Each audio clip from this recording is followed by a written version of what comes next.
Tengan todos muy buenas tardes. Mi nombre es Kevin Mejía. El tema que hoy haré, tenía pensado que es algo muy interesante y que nos puede servir para todos, es el tema de Dios. Tengo unas preguntas de preámbulo para que podamos entender más sobre este tema y que se va a tratar en un pequeño comentario que yo quiero hacer. ¿Quién es Dios? ¿Conocemos a Dios? ¿Podemos demostrar la existencia de Dios? ¿Dónde lo encontramos? Y el propio concepto mío de Dios, de quién es Dios. Dentro de todo esto que vamos a tocarlo desde el punto inicialmente de la filosofía. Dice que la filosofía es el ser infinito que es por sí mismo, depende del ser o existencia de todo cuanto existe. Nada sería ni podría llegar a ser sin la existencia del ser en sí. Solo por participación del ser, que es por sí mismo, puede ser otro ente que no posee el ser por sí mismo, o sea que es contingente o diferente para ser o no ser. ¿Qué quiere entender esto? Que la filosofía dice que Dios es un ser infinito, y el ser de él no puede ser dado a alguien más por sí mismo, o sea que todo es por participación. Por ejemplo, el ser humano no puede ser Dios. ¿Por qué? Porque no tiene el ser que Dios tiene, pero por participación de Dios sí poseemos algo del ser de Dios, porque somos los únicos seres que pensamos y Dios es pensamiento puro. Entonces eso es un ejemplo. Para los presocráticos, en específico los estoicos, dicen que recogen esta tradición heraclitania al considerar que el logos es el principio divino que crea, domina, dirige la naturaleza y el universo entero. ¿Qué quiere dar a entender esto? Que para ellos, para los estoicos, Dios es el logos, y si vemos, tienen unas características que nosotros creemos en Dios, que domina, dirige la naturaleza y el universo, es el principio. Entonces, para ellos, pues, regía todo, para el logos es lo que hace como el equilibrio de todo. Entonces, para ellos, el logos puede decirse, ellos no decían Dios, sino que logos. Pero para nosotros estas características están en Dios. Para Aristóteles dice, Dios no viene de ninguna parte ni va a ninguna otra, no es ni ha sido, ni ha tenido, ni pasado ni futuro, es estricto y fijo presente. Eso lo denomina Aristóteles como acto puro, no actos, sino un singular, porque Dios es una sola acción, la que causa lo contingente, no es otra cosa. Como Dios no es material, tampoco reúne ninguna de las características, posibilidades o potencialidades de lo material.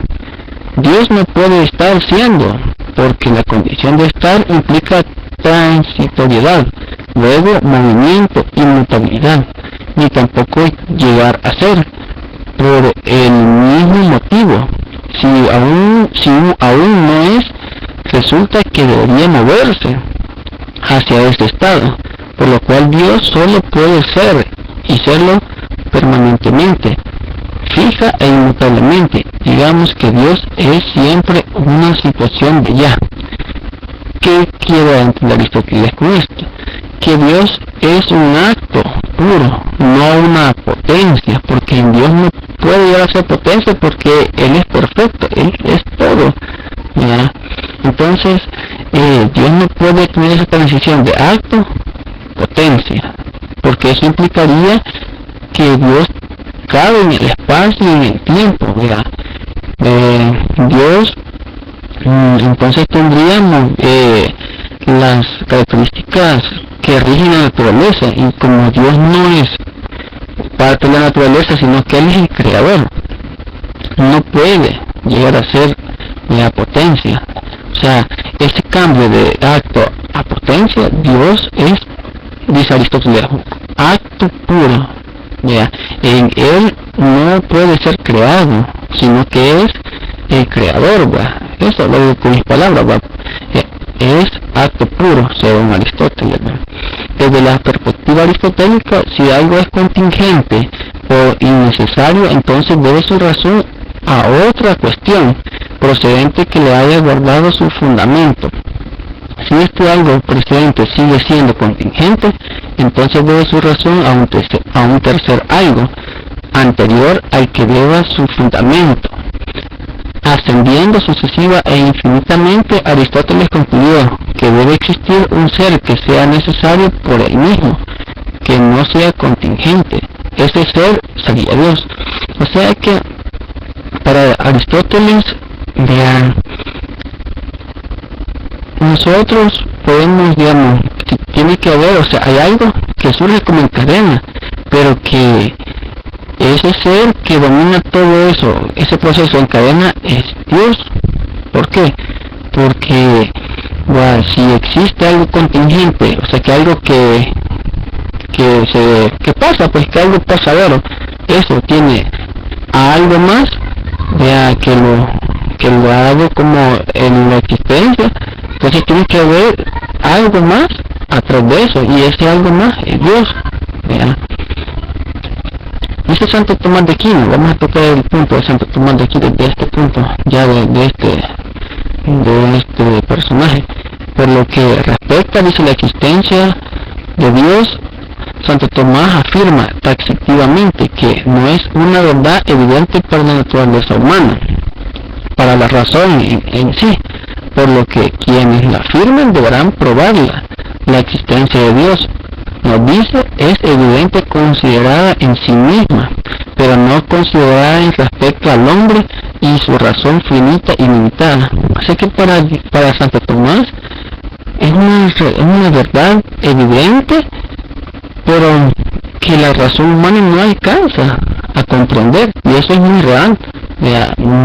Nosotros no tenemos en sí la capacidad de saber entender la existencia de Dios, pero dice que para que los que la afirmen deberán probarla, o sea que por la vía del conocimiento, que posteriormente vamos a ver, vamos a darle comprobación a la existencia de Dios por medio de Santo Tomás Aquino, por sus 5 vías de conocimiento de Dios. La primera dice que es movimiento. La realidad del cambio o el movimiento en sentido aristotélico exige necesariamente la existencia de un primer motor inmóvil, porque no es posible fundarse en una serie infinita de indicadores del movimiento. La primera vía de conocimiento de Santo Tomás de Aquino para conocer a Dios dice que es el movimiento. Entonces Santo Tomás, bajo el pensamiento de Aristóteles, lo llama motor inmóvil. ¿Por qué?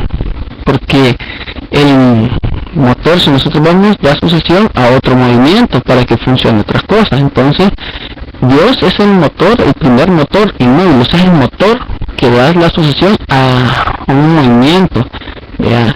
Entonces, por el cual toda la naturaleza va dando cambios, va cambiando, se va dirigiendo en otra expresión. Entonces Dios es ese motor inmóvil. La segunda es las causas eficientes. Dice, puesto que las causas eficientes forman una sucesión y nada es causa eficiente de sí mismo, hay que afirmar la existencia de una primera causa. ¿Cuál es esa causa? Dice que Santo Tomás de Aquino, que Dios es la primera causa incausada. O sea que la causa es lo que genera, ¿ya? El efecto es lo que viene de lo que es generado, la causa es lo que genera, y lo otro es lo que depende de la causa, ¿va? Entonces nosotros, un ejemplo puede ser que nosotros vengamos en una cadena ascendente. Por ejemplo, les decía en unos temas anteriores, vamos a poner este ejemplo, un automóvil. Vea, el automóvil, el hombre y Dios ejemplo, en cierta parte, el ser del automóvil se es dado por el ser humano porque lo crea. Ya, el automóvil no por sí mismo dijo voy a hacer, no, tuvo que haber una causa, ya, antes de eso, y esa causa es el hombre, ya, el efecto es lo que sale después de la causa, es el automóvil, podríamos decir, ejemplo. Entonces, ¿y cuál es la causa de nosotros? Es Dios, que Él nos formó, ya, Él nos hizo, porque nosotros mismos no podemos decir existamos, sino que dependemos de, ya, no sé si me entiendo. La tercera vía es de la contingencia y del ser necesario, como un hecho que hay seres que existen y que podrían existir. Esto es, que son contingentes. Es forzoso que exista un ser necesario, ya que de otra forma lo posible no sería más que posible. Vaya, el ser necesario, dice, este es otro punto que Santo Tomás lo dice a Dios, que es el ser necesario. Entonces, la necesidad, como nosotros somos contingentes, tenemos un límite, tiene que haber algo, un ser solamente, un necesario para que todo se vaya dando, entonces ahí podemos decir que tiene que haber algo que no sea contingente para que exista todo, y ese algo es Dios, por decirlo así. Contingencia es un límite, por decirlo así. Todos los seres tenemos un límite de vida, por decirlo así, pero tiene que haber necesariamente un ser que sea siempre, para que no sea contingente y le dé, digamos, esa capacidad a la naturaleza que siga y no sea siempre contingente, porque imagínense que todo fuera contingente de un solo, que solo una vez naciera un ser humano y ahí ya no volviera a nacer nada más, y fuera bien feo, dejaría de existir todo. La cuarta es el grado de perfección, puesto que todas las cosas existen según grados de bondad, verdad, etcétera, deben también existir el ser que posee toda perfección en un grado sumo, respecto a la cual las demás comparan y del cual participan. Eso es lo que habíamos hablado, la participación, dice Santo Tomás que Dios es el ser que posee toda perfección. O sea que si nosotros, por ejemplo, decimos Luis tiene amor, en él se cabe eso, porque no es en sí el amor, en Luis. Pero si decimos Dios tiene amor, ahí hay un error. ¿Por qué? Porque en Dios está toda la perfección. En Dios no podemos atribuirle algo, sino que en él está todo. Por ejemplo, una característica, o no le podemos dar algo limitado a él, sino que en él es todo. Por ejemplo, es bien que digamos Dios es amor, ahí sí, porque le estamos dando el ser a Dios del amor. Pero si decimos Dios tiene amor, estamos equivocados, no puede ser eso, porque en él no puede haber algo contingente. La quinta vía es la vía teológica, o el orden y la finalidad. Existe un diseño o un fin en el mundo, por lo que ha de existir un ser inteligente que haya pretendido la finalidad que se observa en todo el universo. Entonces, para Santo Tomás, la quinta vía es de la teológica o del orden y la finalidad. Entonces, tiene que haber un ser inteligentísimo que le haya dado un orden al universo. Si nosotros vemos el universo fuera de nuestro planeta, está constituido por planetas, galaxias, estrellas, cometas, sin fin de cosas. ¿Por quién le dio el orden a eso? Necesariamente tuvo que ser un ser supremo, inteligente e infinito. Pero no pudo ser un ser humano, no pudo ser un animal, una planta o algo, no, tuvo que ser alguien con inteligencia. Para Juan Pablo II, un filósofo también muy reconocido y Papa. Jesucristo es, por tanto, verdadero Dios, Hijo de Dios, el cual, habiendo asumido la naturaleza humana, se hizo hombre, vivió sobre esta tierra como Hijo del Hombre, y en él, precisamente en cuanto Hijo del Hombre, tuvo cumplimiento la figura del siervo de Yahvé, anunciado por Isaías. Vaya, para Pablo II, la idea de Dios es que Dios viene a nosotros y como siendo figura de hombre, dice el Hijo del Hombre, y hacer la figura del siervo de Yahvé. Vea, entonces para Juan Pablo Dios se muestra, esta es la teología, vaya, entramos en teología, Dios se muestra, se revela al hombre. Vea, entonces ya vamos entrando a un campo aparte de la filosofía para que entendamos en conjunto general este tema. Para Benedicto XVI, otro papa que es también teólogo, gran teólogo, ya vamos a ver unas vías de conocimiento que él mismo las pone, ya, por cual nosotros podemos conocer a Dios. La primera, dice Benedicto, es el mundo. Tomando el pensamiento de San Agustín, dice San Agustín, que en su vida ha buscado durante mucho tiempo la verdad y fue aferrado por la verdad, tiene una página bella y famosa en la que dice: interroga la belleza de la tierra, del mar, del aire enrarecido que se expande por todas partes, interroga la belleza del cielo, interroga todas estas realidades, todos te responderán: mira y observa qué hermosas somos. Su belleza es como un himno de alabanza. Ahora bien, estas criaturas tan hermosas, pero a la vez tan cambiantes, ¿quién las hizo? Sino uno que es la belleza que no cambia. Entonces, para Benedicto XVI, en el pensamiento de San Agustín, Dios fue,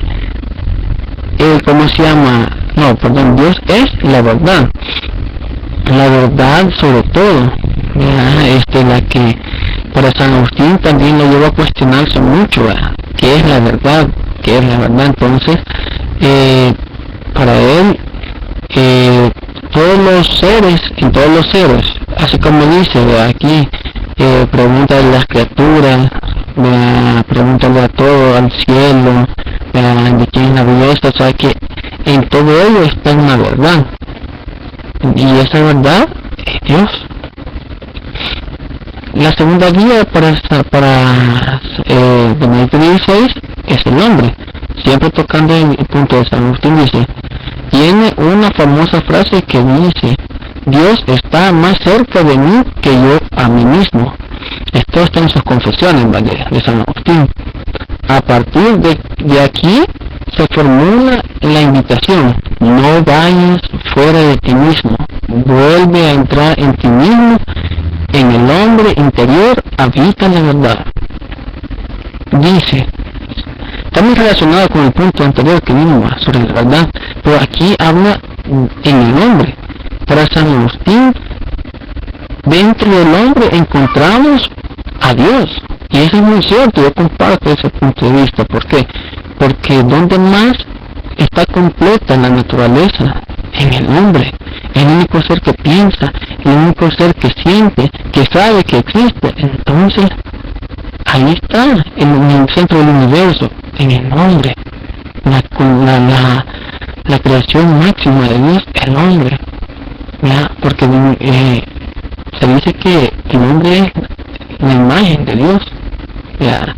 Entonces, en Dios mismo está dentro de mí, dice San Agustín, ¿ya? Y lo retoma Benedicto XVI, y eso es muy, siento yo, es muy real.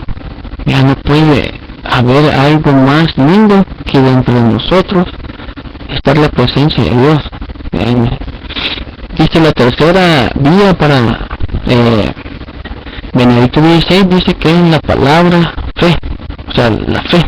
La fe, de hecho, es un encuentro con Dios, dice, que habla y actúa en la historia y que convierte nuestra vida cotidiana, transformando en nosotros mentalidad, juicios de valor, decisiones y acciones.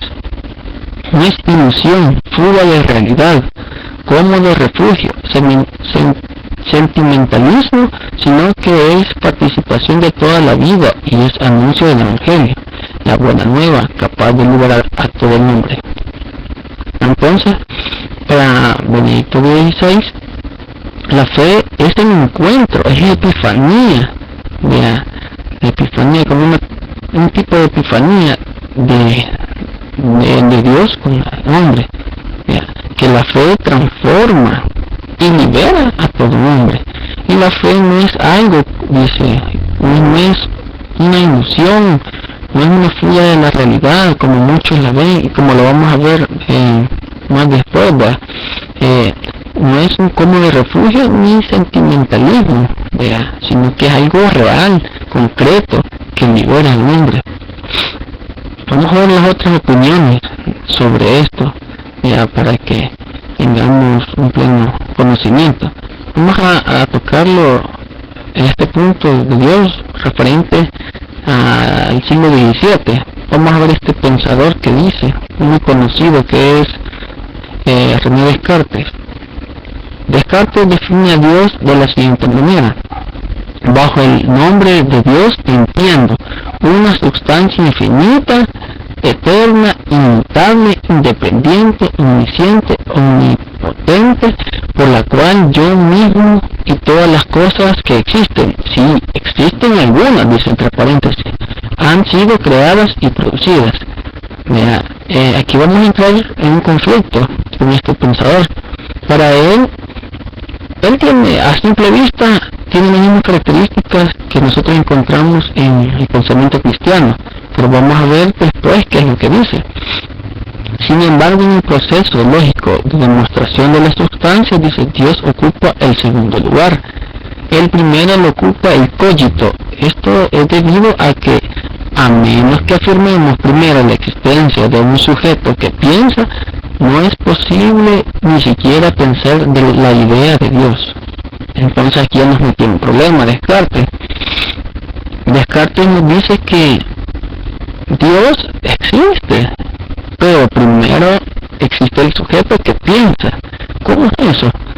O sea que para él, para Descartes, tiene la frase que dice cogito ergo sum, pienso y luego existo. O sea, y él duda de todo, la duda metódica, la duda que va destruyendo toda la verdad. Para Descartes, de lo único que no duda es de que piensa. O sea, que esté equivocado en ese pensamiento. O sea, que él piensa y luego existe. O sea, ese es un error, porque no puede uno pensar antes y existir después. Ese es un gran error de él, pero tiene cosas muy interesantes. Dice el famoso pensador revolucionario, que es ateo, Karl Marx, dice: la religión es opio del pueblo, la religión es un tipo de alcohol espiritual. Dios, ya sea que se le conozca como un ser supremo, creador o gobernante divino, no existe, no puede existir y no debe existir. Este es un tema también muy polémico, porque la tendencia de este señor está influenciada por el pasado que él tuvo. Lastimosamente su familia es creyente cristiana, pues no da quizás un buen testimonio, y él vivió durante mucho tiempo la malvivencia del credo que su familia profesaba. Entonces él llegó a la conclusión: bueno, si esta gente, si mi familia, que siendo cristianos hace cosas malas, entonces no existe Dios, porque si Dios fuera bueno, mi familia no fuera así. Hizo algo, un análisis equivocado, ¿verdad? Porque la verdad es que Dios no depende del humano, ¿verdad? Sino que para eso Dios le dio la libertad. Entonces dice él, que dice la frase opio del pueblo, y el opio es una droga. alcohol espiritual. Entonces, ¿por qué? Porque para Marx la religión dormía la conciencia, en teoría. O sea, que él decía en los comentarios, ¿verdad? Que ¿cómo es posible, dice, que yo voy a estar esperanzado en algo futuro que no existe, dice, mientras estoy sufriendo? ¿Verdad? Porque él decía eso, porque la religión prometía la salvación, prometía la esperanza, pero a cambio de sufrir en este mundo, decía. O sea, el concepto erróneo. Entonces por eso él decía, no puede ser eso, dice. ¿Cómo es posible que yo voy a esperar a que me maten para alcanzar una vida, dice, eterna o sufrir? No puede ser, dice. Bueno, ese es el pensamiento de él, ¿no? Y como conclusión, pues tengo yo tres puntos muy específicos míos, que son los siguientes. Dice, la negación no demuestra que Dios no existe. Este es un principio de no contradicción. ¿Por qué? Porque con solo el negar a Dios estamos afirmando algo, que si Dios existe. ¿Por qué? Porque no podemos negar nada de lo que no existe. Y si nosotros tenemos el concepto de Dios en nosotros es porque conocemos algo de Dios. No al 100%, pero lo conocemos. Entonces, con decir Dios no existe, eso no tiene nada que ver, porque no podemos negar algo que no conocemos, y si tenemos el concepto de Dios es porque lo conocemos. Dios es la verdad pura. Nosotros no buscamos a la verdad, ella nos busca, y esa verdad es Dios. Y yo tomo el punto que es de San Agustín, esta frase: nosotros no buscamos a la verdad, ella nos busca. Y eso es muy cierto, porque Dios en su infinito amor, pues siendo Dios, se unía ante el hombre a buscarlo, cuando el hombre tendría que, pero como Él es la verdad que se quiere revelar a nosotros, Él se unía. Y otro punto, Dios es amor. A pesar de todo lo malo que podamos hacer, Él nos espera pacientemente hasta el último momento. Esto yo lo he experimentado también, que Dios nos espera para que, aunque sea en el último momento, yo he conocido casos de personas que en su lecho de muerte pues estén llamando al sacerdote o al pastor o a una persona de confianza para que les ayude a estar más cerca de Dios, pero Dios acepta ese arrepentimiento. En ese momento Dios lo acepta porque la persona está en un momento crítico de decisión. Entonces Dios acepta ese arrepentimiento. Entonces Dios es amor eterno. En cualquier momento que nosotros decidamos amarlo, Él nos amará también, ¿verdad? Y bueno, este es el pequeño tema que yo tenía para ustedes. Espero que les haya gustado. Mi nombre es, como les repito, Kevin Mejía. Un gusto y un placer para mí, pues, poder tocar estos temas, ¿verdad? Son algo que no tan frecuentemente alguien me habla, ¿verdad? Y pues en la parte superior de mi pantalla va a aparecer un correo para que ustedes puedan hacer algún comentario, algo que no les guste, sugerencias, yo las acepto, para que me escriban. Y si les gusta el tema, pues denle un like, por favor, ¿verdad? Que bueno, también que nos apoyemos mutuamente. Entonces, de mi parte es todo. Les deseo un feliz día y que pues hay que seguir descubriendo más sobre Dios, porque es el que nos llevará a encontrarnos nosotros mismos con Él, ¿verdad? Muchas gracias.